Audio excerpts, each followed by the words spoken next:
കഴിഞ്ഞ ദിവസം പിണറായി വിജയൻ പറഞ്ഞത് ഈ തോൽവിയൊന്നും നമ്മൾ കണ്ട് ഭയക്കില്ല, പാർട്ടി വീണ്ടും പൂർവാധികം ശക്തി പ്രാപിച്ച് തിരിച്ചു വരും എന്നൊക്കെയാണ്.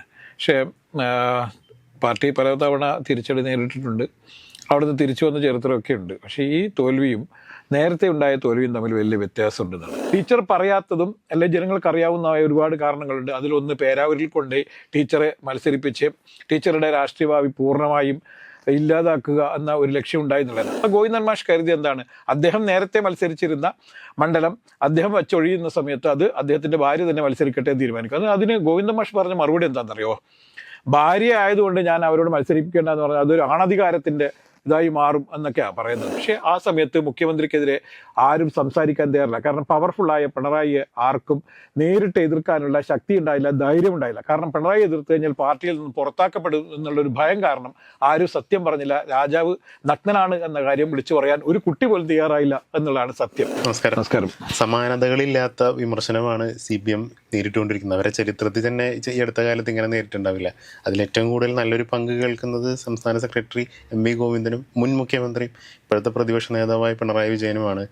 ഈ സംസ്ഥാന സെക്രട്ടറി ഓരോ തവണ മാധ്യമങ്ങളെ കാണുമ്പോഴും 1000 പേരെങ്കിലും CPM-നെതിരാവുന്നു എന്നൊക്കെ അത്രയും രൂക്ഷമായ ഭാഷയിലുള്ള 14 ജില്ലാ കമ്മിറ്റികളും ഒരേ രീതിയിൽ വിമർശിക്കുമ്പോൾ അതിലൊരു കാര്യമുണ്ടെന്ന് പാർട്ടിക്ക് തോന്നി തുടങ്ങിയെന്ന് തോന്നുന്നു.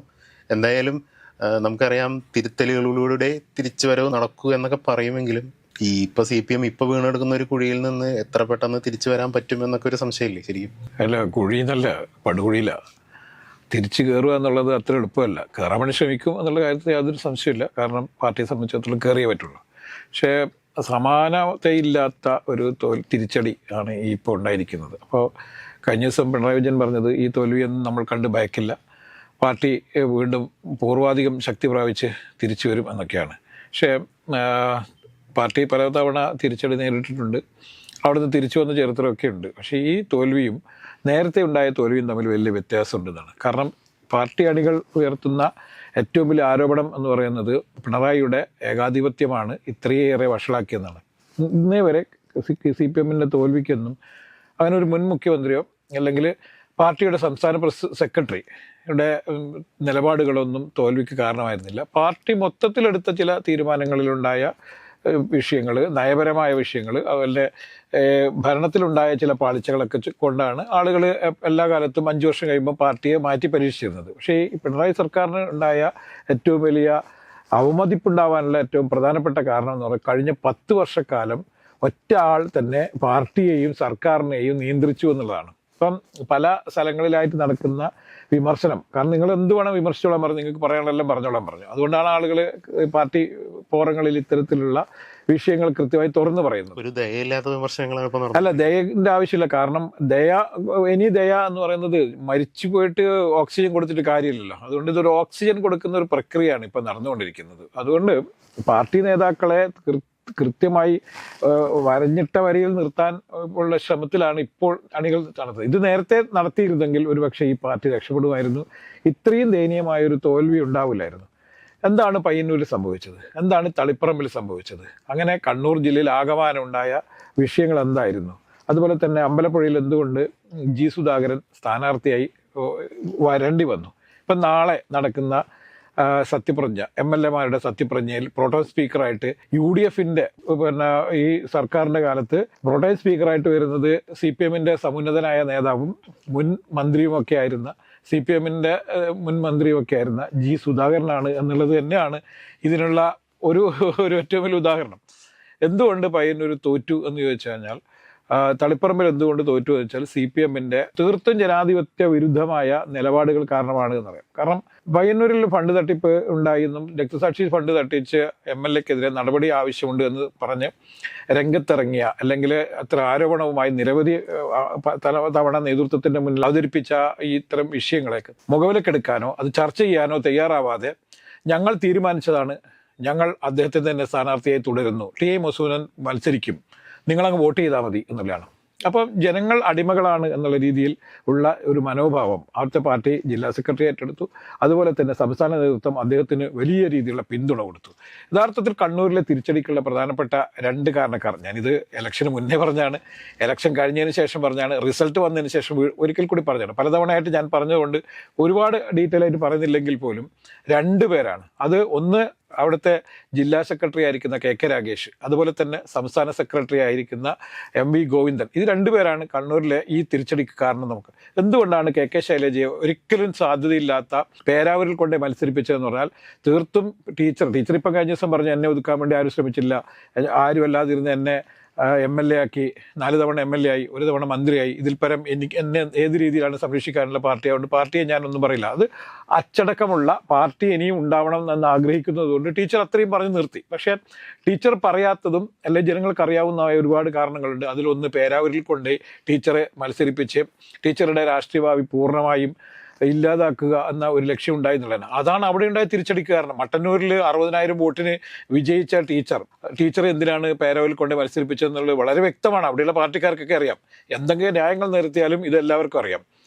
അതുപോലെ തന്നെ അമ്പലപ്പുഴയിൽ എന്തിനാണ് G സുധാകരൻ സ്ഥാനാർത്ഥിയായി വരുന്നത്, എന്തുകൊണ്ട് വന്നു? അതുപോലെ തന്നെ തളിപ്പറമ്പിൽ എന്തുകൊണ്ട് TK ഗോവിന്ദൻ വന്നു എന്നുള്ള ചോദ്യങ്ങൾക്കൊന്നും CPM നേതൃത്വം ഇതുവരെ മറുപടി പറഞ്ഞില്ല. പറയുമായിരിക്കും. പക്ഷേ TK ഗോവിന്ദൻ ഇറങ്ങിത്തിരിക്കാണ്ടായ കാരണം എന്ന് പറയുന്നത് പാർട്ടി സെക്രട്ടറിയായ MV ഗോവിന്ദൻ്റെ ഭാര്യ അവിടെ സ്ഥാനാർത്ഥിയായി വന്നു എന്നുള്ളത് തന്നെയാണ്. കാരണം അതിന് പല ന്യായങ്ങൾ പറഞ്ഞു. സുകന്യയെ മത്സരിപ്പിക്കാൻ വേണ്ടിയിട്ട് അവിടെ ചില നിർദ്ദേശങ്ങൾ വന്നെങ്കിൽ പോലും സുകന്യയെ മത്സരിപ്പിക്കാതിരിക്കാൻ വേണ്ടി വേറെ ചില മാർഗങ്ങളിലൂടെ PK ശ്യാമളയെ അവിടെ സ്ഥാനാർത്ഥിയാക്കുന്നു. അപ്പോൾ ഗോവിന്ദൻ മാഷ് കരുതി എന്താണ്, അദ്ദേഹം നേരത്തെ മത്സരിച്ചിരുന്ന മണ്ഡലം അദ്ദേഹം വച്ചൊഴിയുന്ന സമയത്ത് അത് അദ്ദേഹത്തിൻ്റെ ഭാര്യ തന്നെ മത്സരിക്കട്ടെ എന്ന് തീരുമാനിക്കും. അതിന് ഗോവിന്ദൻ മാഷ് പറഞ്ഞ മറുപടി എന്താണെന്നറിയോ? ഭാര്യ ആയതുകൊണ്ട് ഞാൻ അവരോട് മത്സരിപ്പിക്കേണ്ടെന്ന് പറഞ്ഞാൽ അതൊരു ആണധികാരത്തിന്റെ ഇതായി മാറും എന്നൊക്കെയാണ് പറയുന്നത്. ആണധികാരത്തിന്റെ ആൾക്കാരാണെന്ന് പറഞ്ഞു. അങ്ങനെയൊക്കെ പറയുന്നു എന്ന് പറയുമ്പോൾ ഇതിനെ വീണ്ടും ന്യായീകരിക്കുകയാണ്. മാഷി കുറ്റം ഏറ്റു പറയുന്നതിന് പകരം ന്യായീകരിക്കുകയാണ് ഇപ്പം ചെയ്യുന്നത്. പക്ഷേ മാഷി കുറ്റം ഏറ്റു പറയേണ്ടി വരും എന്നുള്ള കാര്യത്തിൽ യാതൊരു സംശയമില്ല. CPM ഇപ്പം കൊല്ലം ജില്ലയിലും തിരുവനന്തപുരത്തും പത്തനംതിട്ടയിലും ഒക്കെ എന്ന് പറഞ്ഞാൽ പിണറായി വിജയൻ എന്ന ഒരു ഒറ്റയാളിലേക്ക് ഈ പാർട്ടി ഒതുങ്ങിയെന്നും പിണറായി വിജയന്റെ പലതരത്തിലുള്ള പ്രതികരണങ്ങൾ പാർട്ടിക്ക് വലിയ തിരിച്ചടി കാരണം ഉണ്ടായി എന്നുള്ളതാണ്. ഇപ്പം പത്തനംതിട്ടയിൽ ഉണ്ടായ വിലയിരുത്തൽ എന്ന് പറയുന്നത് വീട്ടിൽ പോയി ചോദിക്ക് എന്നുള്ള ആ പ്രയോഗം വലിയ രീതിയിൽ തിരിച്ചടി ഉണ്ടായിരുന്നതാണ്. ഇത് കഴിഞ്ഞ പാർലമെന്റ് തെരഞ്ഞെടുപ്പിന്റെ സമയത്ത് ഉണ്ടായ തിരിച്ചടി ഇവർ പഠിക്കാത്തത് കൊണ്ടാണ് ഇത്രയും വലിയ വിഷയങ്ങളിലേക്ക് പോയത്. അതാ ഞാൻ നേരത്തെ പറഞ്ഞ കുഴിയിലല്ല വീണിരിക്കുന്നത്, പടുകുഴിയിലാണ്. നേരത്തെ കുഴിയിൽ വീണപ്പോൾ ഇത് ശ്രദ്ധിച്ചില്ല, കാരണം പെട്ടെന്ന് കയറാൻ പറ്റുമെന്ന് വിചാരിച്ച് കയറി. പക്ഷേ കയറി എന്ന് തോന്നിയതാണ്. പാർലമെന്റ് തെരഞ്ഞെടുപ്പിൽ വലിയ തിരിച്ചടി ഉണ്ടായി. ഈ സമയത്ത് തന്നെ പാർട്ടിയിൽ ഒരു വിഭാഗം ആളുകൾ ഇത് ഭരണത്തിനെതിരെ അല്ലെങ്കിൽ മുഖ്യമന്ത്രിയുടെ ശൈലിക്കെതിരെയുള്ള വിലയിരുത്തലായി ആളുകൾ കണ്ടിരുന്നു. അങ്ങനത്തെ ആരോപണങ്ങൾ ഉണ്ടായിരുന്നു. പക്ഷേ ആ സമയത്ത് മുഖ്യമന്ത്രിക്കെതിരെ ആരും സംസാരിക്കാൻ തയ്യാറില്ല. കാരണം പവർഫുള്ളായ പിണറായിയെ ആർക്കും നേരിട്ട് എതിർക്കാനുള്ള ശക്തി ഉണ്ടായില്ല, ധൈര്യം ഉണ്ടായില്ല. കാരണം പിണറായി എതിർത്ത് കഴിഞ്ഞാൽ പാർട്ടിയിൽ നിന്ന് പുറത്താക്കപ്പെടും എന്നുള്ളൊരു ഭയം കാരണം ആരും സത്യം പറഞ്ഞില്ല. രാജാവ് നഗ്നനാണ് എന്ന കാര്യം വിളിച്ചു പറയാൻ ഒരു കുട്ടി പോലും തയ്യാറായില്ല എന്നുള്ളതാണ് സത്യം. ഇപ്പോൾ രാജാവ് നഗ്നനാണെന്നും നഗ്നനാണ് എന്ന് പറഞ്ഞുകൊണ്ട് ആളുകൾ ഇറങ്ങുന്നു. വെറും രാജാവ് മാത്രമല്ല, പാർട്ടി സെക്രട്ടറി നഗ്നനാണ്, മറ്റു പല നേതാക്കന്മാരും നഗ്നരായിട്ടാണ് ഇരിക്കുന്നത് എന്നുള്ളത് എല്ലാവരും പറഞ്ഞു തുടങ്ങി എന്നുള്ളതാണ് ഈ പാർട്ടിയിലുണ്ടായ മാറ്റം. നേരത്തെ പാർട്ടിയിൽ വിമർശനം ഉണ്ടായിരുന്നു, സ്വയം വിമർശനം ഉണ്ടായിരുന്നു. ഇപ്പോൾ സ്വയം വിമർശനവും ഇല്ല, ഒരിക്കൽ പോലും പാർട്ടിയിൽ വിമർശനമില്ല. അങ്ങനെ വിമർശിക്കപ്പെടുന്ന ആളുകളെ പാർട്ടിയിൽ നിന്ന് തല്ലിപ്പുറത്താക്കും. മാത്രമല്ല, പാർട്ടിയിൽ നിന്ന് പുറത്താക്കപ്പെട്ടാൽ അത് ജീവിച്ചിരിക്കുമെന്ന് പോലും സംശയമുള്ളൊരു കാലത്താണ് നമ്മൾ ഈ പാർട്ടിയിൽ ഇത്തരത്തിലുള്ള അഭിപ്രായ പ്രകടനങ്ങൾ ഉണ്ടാവണം എന്ന് പറയുന്നത് അത്ഭുതകരമാണ്. പക്ഷെ ഇപ്പോൾ പാർട്ടിക്ക് അധികാരം നഷ്ടപ്പെട്ടിരിക്കുന്നു മാത്രമല്ല, വലിയ തിരിച്ചടി ഉണ്ടായിരിക്കുന്നു. പാർട്ടി കോട്ടകളെല്ലാം തകർന്നിരിക്കും. ഇനി പാർട്ടിക്ക് അങ്ങനെ കോട്ട എന്ന് പറയാൻ ഇനി ഒരു സ്ഥലവുമില്ല. കേരളത്തിന്റെ ചരിത്രത്തിൽ ആദ്യമായിട്ടാണ് ഇത്തരത്തിൽ പാർട്ടി കോട്ടകളെല്ലാം തകർക്കപ്പെടുന്നത് എന്നുള്ളതാണ്. അതുകൊണ്ടാണ് ഈ കുഴിയിൽ നിന്ന് എങ്ങനെ കയറാൻ പറ്റും, ഈ പടുകുഴിയിൽ നിന്ന് എങ്ങനെ കയറി വരുവാൻ പറ്റും എന്നുള്ളതിനെ കുറിച്ചുള്ള നമ്മുടെ ഭാഗത്തു നിന്നുള്ള സംശയം അതാണ്. എങ്ങനെ വരാൻ പറ്റും? പിന്നെ മാത്രമല്ല, ആരാണ് ഇനി പിണറായി വിജയൻ തന്നെ വീണ്ടും പ്രതിപക്ഷ നേതാവായി വരുന്നു എന്ന് പറയുന്നത് ഈ പാർട്ടിയെ രക്ഷിച്ച് വീണ്ടും ഭരണത്തിലെത്തിക്കാനുള്ള ഒരു ശ്രമത്തിന്റെ ഭാഗമാണെന്നൊക്കെയാണ് ചില കോണുകളിൽ നിന്ന് വരുന്ന അഭിപ്രായ പ്രകടനങ്ങൾ. അത് തീർത്തും തെറ്റാണ്. പിണറായി വിജയൻ എന്നുള്ള ഒരു മനുഷ്യന് ഒരിക്കലും ഈ പാർട്ടിയുടെ ഈ അവസ്ഥയിൽ നിന്നും തിരിച്ച് കരകയറ്റി അടുത്ത തവണ മുഖ്യമന്ത്രി പദത്തിലേക്ക് എത്താൻ പറ്റുന്ന ചെറുപ്പമല്ല എന്നുള്ളതാണ് ആദ്യം മനസ്സിലാക്കേണ്ടത്. പിണറായി വിജയനും പറ്റില്ല, അതുപോലെ തന്നെ MV ഗോവിന്ദനും പറ്റില്ല. കാരണം ഇവർ രണ്ടുപേരുള്ള വിശ്വാസം ജനങ്ങൾക്കിടയിൽ പൂർണ്ണമായും നഷ്ടപ്പെട്ടിരിക്കുന്നതാണ്. കാരണം ഇവരെ സംബന്ധിച്ചിടത്തോളം ഇവരുടെ നേതൃത്വത്തിന് ഇനി അത്തരത്തിലുള്ള ഒരു വലിയ ദൗത്യം ഏറ്റെടുക്കാനുള്ള ബാല്യമില്ല, അല്ല കെൽപ്പില്ല എന്നുള്ളത് മനസ്സിലാക്കണം. ഇവിടെയാണ് പ്രശ്നം എന്ന് പറയുന്നത്. കാരണം മറ്റൊരു നേതാവില്ല എന്ന് മാത്രമല്ല, ഉള്ള നേതാക്കന്മാർ ആളുകൾക്ക് വിശ്വാസമില്ല എന്നുള്ളത് കൂടി കാണേണ്ടത്. ആരാണ് ഇനി അടുത്ത നയിക്കാൻ പോകുന്നത്?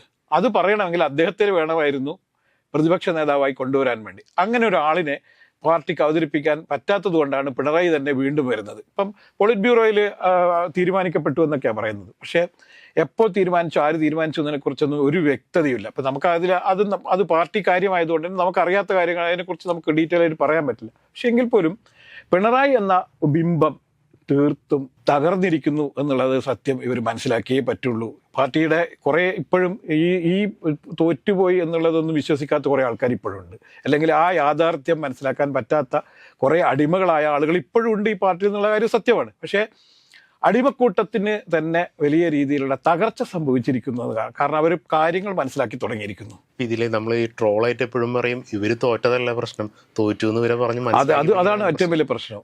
അത് വലിയ പ്രശ്നമാണ്. കാരണം തോറ്റു എന്ന് പറഞ്ഞാലേ ഇനി ജയിച്ചു കയറാൻ എന്ത് വേണം എന്ന് ചിന്തിച്ചു തുടങ്ങാൻ പറ്റൂ. അപ്പൊ ഇന്നിപ്പം കണ്ണൂർ ജില്ലാ സെക്രട്ടറി കെ രാഗേഷ് ഒരു പ്രസ്താവന നടത്തിയിട്ടുണ്ട്. വർഗീയവാദികളും മറ്റുമൊക്കെ ചേർന്നുകൊണ്ട് ഈ ധ്രുവീകരണം ഉണ്ടായി എന്നുള്ളതാണ്. ഇത് നേരത്തെ സ്വരാജും ഇതേ തരത്തിലുള്ളൊരു അഭിപ്രായ പ്രകടനം നടത്തിയിട്ടുണ്ടായിരുന്നു. വർഗീയ ദുർവ്യാഹരണം ഉണ്ടായതാണ് ഇവിടെ ഈ പരാജയത്തിന് കാരണം. യഥാർത്ഥത്തിൽ ഇവർ ഇപ്പോഴും എന്താണ് സംഭവിച്ചത് എന്നുള്ളതിനെക്കുറിച്ച് പഠിക്കാൻ തയ്യാറാവുന്നില്ല എന്നുള്ളതിൻ്റെ ഏറ്റവും പ്രകടമായ ഉദാഹരണമാണ് ഇവിടെ പള്ളി പറഞ്ഞവർക്കാണ് വോട്ട് ചെയ്തത് എന്നൊക്കെ പറഞ്ഞിട്ടുള്ള ചിലത്. അതായത് മുസ്ലിങ്ങളും ക്രിസ്ത്യാനികളൊക്കെ പള്ളിയുടെ നിർദ്ദേശപ്രകാരം അല്ലെങ്കിൽ ജാതീയമായ വേർതിരിവുകളിലൂടെയാണ് വോട്ട് ചെയ്തതെന്നൊക്കെയാണ്. ഞാൻ ഒറ്റ കാര്യം അത് ചോദിക്കുള്ളൂ. വി എസ് ജോയി എന്നുള്ള സ്ഥാനാർത്ഥി ജയിച്ചത് എവിടെയാണെന്ന് എല്ലാവർക്കും അറിയാം. മുസ്ലിം ഭൂരിപക്ഷ പ്രദേശത്ത് ജയിച്ചത്. അവിടെ ക്രിസ്ത്യൻ വോട്ടുകൾ വളരെ തുച്ഛമായ സ്ഥലത്താണ് വി എസ് ജോയി എന്നുള്ള ക്രിസ്ത്യാനി മത്സരിക്കാൻ വേണ്ടി വന്നത്. അയാൾ ക്രിസ്ത്യാനിയായിട്ടല്ല അവിടെ മത്സരിച്ചത്, അദ്ദേഹം UDF സ്ഥാനാർത്ഥിയായിട്ടാണ് മത്സരിച്ചത്. ആ വി എസ് ജോയിയെ കൃത്യമായി അവിടെയുള്ള UDF സ്ഥാനാർത്ഥി എന്ന നിലയിൽ തന്നെയാണ് ജയിപ്പിച്ചുള്ളത്. അവിടെ വോട്ട് ചെയ്തവർ അദ്ദേഹം ക്രിസ്ത്യാനിയാണ് എന്ന് ഒരിക്കൽ പോലും കണ്ടിട്ടില്ല. അങ്ങനെയാണ് അദ്ദേഹം ജയിക്കില്ലല്ലോ. അത് രാഗേഷിന്റെ ഇത്തരത്തിലുള്ള ഈ അഭിപ്രായ പ്രകടനങ്ങൾ വീണ്ടും പാർട്ടിയെ അപകടത്തിലേക്കാണ് കൊണ്ടുപോകുന്നുള്ളതാണ്. പാർട്ടിക്ക് എവിടെ തെറ്റുപറ്റിയതിനെ കുറിച്ച് പഠിക്കുന്നതിന് പകരം അല്ലെങ്കിൽ എടുത്ത തീരുമാനങ്ങൾ തെറ്റാണ് എന്ന് സ്വയം തിരിച്ചറിയുന്നതിന് പകരം വീണ്ടും വോട്ട് അടക്കാനുള്ള മറ്റ് മാർഗങ്ങളാണ് അന്വേഷിക്കുന്നത്. ഇത് വീണ്ടും വലിയ രീതിയിലുള്ള അപകടങ്ങളിലേക്കാണ് പോകുന്നത് എന്നുള്ള പാർട്ടിക്കാർ തിരിച്ചറിയുന്നുണ്ട്. പക്ഷേ ഈ നേതാക്കന്മാർ തിരിച്ചറിയുന്നില്ല. ഇത്തരം കഴിവുകെട്ട നേതാക്കന്മാരാണ് ഈ പാർട്ടിയെ പിന്നെയും ദുരന്തങ്ങളിലേക്ക് നയിച്ചുകൊണ്ടിരിക്കുന്നത് എന്നുള്ളതാണ്. അതാണ് നേരത്തെ പറഞ്ഞത്. ഇതിനിപ്പം വേണ്ടതെന്ന് വളരെ ക്ലവർലി കൊണ്ടുപോകാൻ പറ്റുന്ന ഒരു നല്ല കാഴ്ചപ്പാടുള്ളൊരു നേതാവാണ്. പക്ഷേ നിർഭാഗ്യവശാൽ ഇപ്പോൾ CPM അത്തരത്തിലുള്ള നമ്മൾ വിചാരിക്കുന്ന തരത്തിലുള്ള അല്ലെങ്കിൽ ഇതിനൊരു വലിയൊരു ക്രൈസിസ് മാനേജ്മെന്റ് അറിയുന്ന ഒരു നേതാവ് ഇല്ല എന്നുള്ളത് തന്നെയാണ് ഈ പാർട്ടി ഇപ്പോൾ അനുഭവിച്ചുകൊണ്ടിരിക്കുന്നത്. അതുകൊണ്ടാണ് പല ജില്ലകളിലും അതിനിശിതമായ വിമർശനങ്ങൾ വരുന്നത്. ഈ വിമർശനത്തെ ഒന്നും തടയാൻ പോലും അല്ലെങ്കിൽ അതിനൊരു മറുപടി പോലും പറയാൻ പറ്റാത്ത രീതിയിലേക്ക് പാർട്ടി നേതൃത്വം അമ്പരന്ന് നിൽക്കുന്ന ഒരു കാഴ്ചയാണ് നമ്മളിപ്പോൾ കാണുന്നത്. പാർട്ടി കേന്ദ്രം ഞെട്ടിക്കൊണ്ടേയിരിക്കുകയാണ് ഓരോ ദിവസവും. നമ്മൾ പലപ്പോഴും പറഞ്ഞിട്ടുണ്ട് എന്തുകൊണ്ട് തിരുവനന്തപുരത്ത് വലിയ തിരിച്ചടി ഉണ്ടായിരുന്നു. അത് നമ്മൾ തദ്ദേശ സ്ഥാപനങ്ങളിലേക്കുള്ള തെരഞ്ഞെടുപ്പ് സമയത്ത് തന്നെ പറഞ്ഞാണ്. തിരുവനന്തപുരം നഗര കോർപ്പറേഷൻ നഷ്ടപ്പെടാൻ CPM കയ്യിൽ നഷ്ടപ്പെടാനുള്ള പ്രധാനപ്പെട്ട കാരണം അന്ന് മേയറായിരുന്ന ആര്യ രാജേന്ദ്രനാണ്. അവരുടെ ശൈലിയാണ്. അവർ ജനങ്ങളെ ഘട്ടം ഘട്ടമായി വെറുപ്പിച്ച് പാർട്ടിയോട് ആഭിമുഖ്യമുള്ള ആളുകളെയൊക്കെ അവരിൽ നിന്ന് അകറ്റി എന്നുള്ളത് തന്നെയാണ്. ആര്യ രാജേന്ദ്രന് മാത്രമല്ലല്ലോ തിരിച്ചടി ഉണ്ടാകുന്നത്, പാർട്ടിക്കാണ് തിരിച്ചടി ഉണ്ടാകും. പക്ഷേ കഴിഞ്ഞ ദിവസം ശിവൻകുട്ടി അതിനിശിതമായി ആര്യ രാജേന്ദ്രൻ വിമർശിച്ചുകൊണ്ട് രംഗത്തെത്തി. പക്ഷേ ഈ ശിവൻകുട്ടിയൊക്കെ അവിടെ തന്നെ ഉണ്ടായിരുന്നു നേരത്തെ. ശിവൻകുട്ടിക്കൊന്നും അവരെ ഒരു കാരണവശാലും നിയന്ത്രിക്കാനോ അല്ലെങ്കിൽ ശാസിക്കാനൊന്നും ആ സമയത്ത് എന്തുകൊണ്ട് പറ്റിയില്ല എന്നുള്ളത് അവർ വിമർശനപരമായി ഉൾക്കൊള്ളണം. ഇപ്പോൾ എന്തുകൊണ്ട് സംഭവിച്ചില്ല? കാരണം മേയർ, ഏറ്റവും പ്രായം കുറഞ്ഞ മേയർ എന്നൊക്കെ പറഞ്ഞ് വലിയ രീതിയിൽ ഉയർത്തിക്കാട്ടിയ ആര്യ രാജേന്ദ്രൻ പിന്നീട് കഴിഞ്ഞ 5 വർഷക്കാലം അവിടെ കാണിച്ചു കൂട്ടിയതൊക്കെ താൻ പ്രമാണിത്വവും അഹങ്കാരമായിരുന്നു എന്നുള്ള പാർട്ടിക്കാർക്ക് എല്ലാവർക്കും അറിയാം. അതിനെ നിയന്ത്രിക്കാൻ വേണ്ടി ഒരു സമിതി ഉണ്ടാക്കിയിരുന്നായിരുന്നു നേരത്തെ. ആ സമിതിക്ക് ഒരിക്കൽ പോലും ഇതിലൊന്നും ഇടപെടാൻ പറ്റിയില്ല എന്ന് പറയുമ്പോൾ പാർട്ടിക്കാണ് അവിടെ തെറ്റുപറ്റിയത്, ആര്യ രാജേന്ദ്രൻ അല്ല എന്നുള്ളതാണ്. ഇപ്പം എല്ലാം ആര്യ രാജേന്ദ്രന്റെ തലയിലിടുന്നു എന്ന് പറയുന്നത് തെറ്റാണ്. കാരണം ആര്യ രാജേന്ദ്രന് യാതൊരു എക്സ്പീരിയൻസും ഇല്ലാത്ത വളരെ പ്രായം കുറഞ്ഞ ഒരു പെൺകുട്ടിയായിരുന്നു അവർ. അപ്പൊ അവരെ ഇത്തരത്തിലുള്ള വലിയ ചുമതലകൾ ഏൽപ്പിക്കുന്ന സമയത്ത് പാർട്ടി നേതൃത്വം പറഞ്ഞെന്താണ്, ഇവരെ സഹായിക്കാൻ വേണ്ടി ഒരു സമിതി ഉണ്ടായിരുന്നു. അത് ഈ ശിവൻകുട്ടി അണ്ണൻ കൂടി ഉണ്ട്. പക്ഷെ അണ്ണൻ പിന്നീട് അവരെ കുറിച്ച് ഒന്നും ആലോചിക്കുകയോ ഇത്തരം വിമർശനങ്ങളൊക്കെ ഉയർന്നുകൊണ്ടേ ഇരുന്നപ്പോൾ അതിലൊരു അഭിപ്രായം പറയാൻ പോയില്ല എന്ന്. മറിച്ച് അവർ വളരെ സ്തുത്യർഹമായ സേവനമാണ് ചെയ്തുകൊണ്ടിരിക്കുന്നതെന്നും പലർക്കും അസൂയ കൊണ്ടാണ് ഇത് പറയുന്നതെന്ന് പറഞ്ഞു. പക്ഷേ ജനങ്ങൾ, അവിടെയുള്ള ആളുകൾ കൃത്യമായി യാഥാർത്ഥ്യങ്ങൾ മനസ്സിലാക്കിയിരുന്നു. അവർക്ക് ഒരിക്കൽ പോലും ഇവരോട് സഹകരിച്ചു പോകാൻ പറ്റില്ല എന്നായി. പാർട്ടിയെ പോലും അവർക്ക് അംഗീകരിക്കാൻ പറ്റാതെ പോയി. അതുകൊണ്ട് അവിടെ ആൾക്കാരെല്ലാം തിരിഞ്ഞുകുത്തി അത് ഇന്നും BJP-യുടെ കൈകളിലേക്ക് ഈ തിരുവനന്തപുരം നഗരം പോയി എന്നുള്ളതാണ്. ഇത് തന്നെയാണ് പല സ്ഥലങ്ങളിലും സംഭവിച്ചിരിക്കുന്നത്. അതുകൊണ്ട് ഈ പാർട്ടി നേതൃത്വം ഇനിയെങ്കിലും ഒരു നല്ല നേതാവിനെങ്കിലും ഉയർത്തി കാണിക്കാൻ വേണ്ടി തയ്യാറാവണം. അല്ലാതെ ഇപ്പോഴും തമാശയൊക്കെ പറഞ്ഞ് ഗോഷ്ഠി കാണിച്ച് നടക്കുന്ന ഗോവിന്ദൻ മാഷെ വെച്ച് തന്നെ എങ്ങനെയാണ് ഈ പാർട്ടി മുന്നോട്ട് കൊണ്ടുപോകുക എന്നുള്ളത് നമുക്ക് അത്ഭുതകരമാണ്. ഇതേപോലെ ഒരു വിമർശനം കോട്ടയം ജില്ലാ കമ്മിറ്റിയിൽ ഉയർന്നു. അത് VM വാസവനെ നിയന്ത്രിച്ചിരുന്നത് ബാർ അസോസിയേഷൻ ഉടമകളൊക്കെയാണെന്ന്. അസോസിയേഷനല്ല, ബാർ ഉടമകൾ അവരായിരുന്നു എന്നൊരു വിമർശനം ഉണ്ടായിരുന്നു. തെരഞ്ഞെടുപ്പിൽ അവരാണ് പ്രചരണങ്ങളൊക്കെ നയിച്ചതെന്ന്.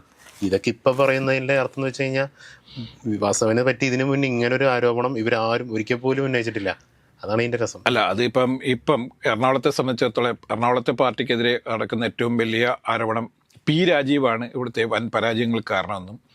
P. രാജീവ് ഇപ്പോൾ ആലപ്പുഴയിലൊക്കെ വരുന്ന വേറൊരു ആരോപണം എന്ന് പറയുന്നത് ചകിരി ഇൻഡസ്ട്രീനെ പൂർണ്ണമായും തകർത്തു, കയർ ഇൻഡസ്ട്രീനെ പൂർണ്ണമായും തകർത്തത് രാജീവാണ് എന്നുള്ളതാണ്. കൊച്ചി മാത്രമല്ല, എറണാകുളം ജില്ലയിലെ വലിയ സമ്പൂർണ്ണ പരാജയത്തിന് കാരണം, സമ്പൂജ്യരായി പോകാനുള്ള പ്രധാനപ്പെട്ട കാരണം രാജീവിൻ്റെ ചില നിലപാടുകളാണെന്നും അതുകൊണ്ട് അത് പാർട്ടിക്ക് ടോട്ടൽ വലിയ പ്രശ്നങ്ങൾ ഉണ്ടാക്കി എന്നുള്ളതാണ്. ഇപ്പോൾ VM വാസവനെയും രാജീവിനെയും ഒന്നും എന്തുകൊണ്ട് ഈ പാർട്ടി നേതൃത്വത്തിന് മനസ്സിലാക്കാൻ പറ്റിയില്ല, അല്ലെങ്കിൽ ഈ തെറ്റുകൾ കണ്ടാൽ അപ്പോൾ എന്തുകൊണ്ട് ശാസിക്കാൻ പറ്റിയില്ല എന്ന് ചോദിച്ചു കഴിഞ്ഞാൽ ഇവിടെയാണ് പ്രശ്നം. കാരണം മുഖ്യമന്ത്രിയായിരുന്ന പിണറായി വിജയൻ പാർട്ടിയെ ഹൈജാക്ക് ചെയ്തു.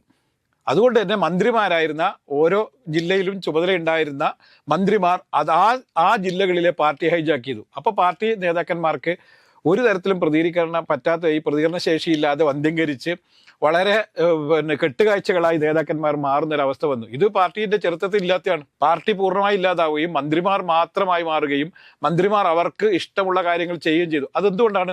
പിണറായി വിജയൻ എന്നുള്ള തലപ്പത്തുള്ള ആൾ തീർച്ചയായും ഇത്തരത്തിലുള്ള പ്രവണതകൾ പ്രകടിപ്പിക്കുമ്പോൾ മോന്തായം വളഞ്ഞാൽ എല്ലാ 64 വളയും എന്നുള്ളൊരു പഴയൊരു പ്രയോഗമുണ്ട്. അതേ സംഭവമാണ് ഇതിൽ നടന്നത്. പിണറായി വിജയൻ അദ്ദേഹത്തിൻ്റെ താൻ പ്രമാണിത്വ അഹങ്കാരം കാണിച്ചു. അദ്ദേഹത്തിന് എല്ലാം പുച്ഛമായിരുന്നു. അദ്ദേഹത്തെ എല്ലാറ്റിനെയും നിയന്ത്രിക്കാൻ വേണ്ടിയിട്ട് അദ്ദേഹം വേറെ രീതിയിലുള്ള കാര്യങ്ങൾ നിയന്ത്രിച്ചു. ഇത് ഒക്കെ പാർട്ടി നിയന്ത്രിക്കുന്നതിന് പകരം, ഭരണത്തെ പാർട്ടി നിയന്ത്രിക്കുന്നതിന് പകരം ഇവിടെ പാർട്ടിയെ പൂർണ്ണമായി ഇല്ലാതാക്കി. ഇപ്പൊ ഗോവിന്ദ മാഷ് എന്താണ് ശ്രദ്ധിച്ചത് ഈ തെരഞ്ഞെടുപ്പിൽ? ഗോവിന്ദ മാഷ് ഈ തെരഞ്ഞെടുപ്പിൽ ആകെ ശ്രദ്ധിച്ചത് അദ്ദേഹത്തിന്റെ ഭാര്യയ്ക്ക് സുരക്ഷിതമായൊരു സീറ്റ് ഉണ്ടാക്കുക എന്നുള്ള, തളിപ്പറമ്പ് സീറ്റ് അവർക്ക് നേടിക്കൊടുക്കുക, അത് വിജയിപ്പിച്ചെടുക്കുക, അവരെ പറ്റുമെങ്കിൽ ഇത്തവണ ഭരണത്തിൽ വന്നു കഴിഞ്ഞാൽ മന്ത്രിയാക്കുക. ഇത് മാത്രമായിരുന്നു ഗോവിന്ദ മാഷ് ലക്ഷ്യം. കേരളത്തിൽ മൊത്തത്തിൽ എന്താണ് സംഭവിച്ചുകൊണ്ടിരിക്കുന്നത് പഠിക്കാനോ പാർട്ടി പ്രവർത്തകർക്കിടയിലും മറ്റ് ലോക്കൽ നേതാക്കന്മാർക്കിടയിലുള്ള വികാരം എന്താണെന്ന് തിരിച്ചറിയാനോ ഗോവിന്ദ മാഷ്ക്ക് ഒരിക്കലും പറ്റിയില്ല എന്നുള്ളത് ഇത് തന്നെ പല നേതാക്കന്മാർക്കുണ്ടായ തിരിച്ചടി കാരണം. ആർക്കും സ്ഥാനാർത്ഥിയായിരുന്ന ആർക്കും തങ്ങൾ തോറ്റുപോകും എന്ന് തോന്നിയില്ല. കാരണം പണക്കൊഴുപ്പിന്റെ പേരിൽ എല്ലാ ആളുകളുടെ ഇടയിലും വലിയ ആഘോഷപരമായ പ്രചരണ പരിപാടികൾ നടത്തിയാൽ വിജയിച്ചു വരും എന്ന് ഇവർ തെറ്റിദ്ധരിച്ചു. ഇതാണ് സംഭവിച്ചത്. മന്ത്രിമാരായിരുന്നവരെല്ലാം അവരുടെ മണ്ഡലങ്ങളിൽ ജയിക്കാൻ വേണ്ടി വലിയ പ്രചരണ പരിപാടികൾ സംഘടിപ്പിച്ചു. ഇത് വലിയ ആഘോഷമായി മാറി. ആഘോഷങ്ങളിൽ ആളുകൾ തിമിർത്താടി അവരെല്ലാം വോട്ട് ചെയ്യുന്നു വെച്ചു. പക്ഷെ സംഭവിച്ചെന്താണ്? ആഘോഷങ്ങളിൽ എല്ലാവരും പങ്കെടുത്തു, പക്ഷേ വോട്ട് മാറ്റിക്കുത്തി. ഇതാണ് സംഭവിച്ചത്. ഇത് തിരിച്ചറിയാതെ ഇപ്പോഴും വർഗീയ ശക്തികളുടെ ധ്രുവീകരണം എന്നും ഒക്കെ പറഞ്ഞുകൊണ്ട് പലതരത്തിലുള്ള ആരോപണങ്ങളുമായി വരുന്നത് പാർട്ടിക്ക് ഗുണപരമല്ല എന്നുള്ളത് ഇനിയെങ്കിലും തിരിച്ചറിയണം.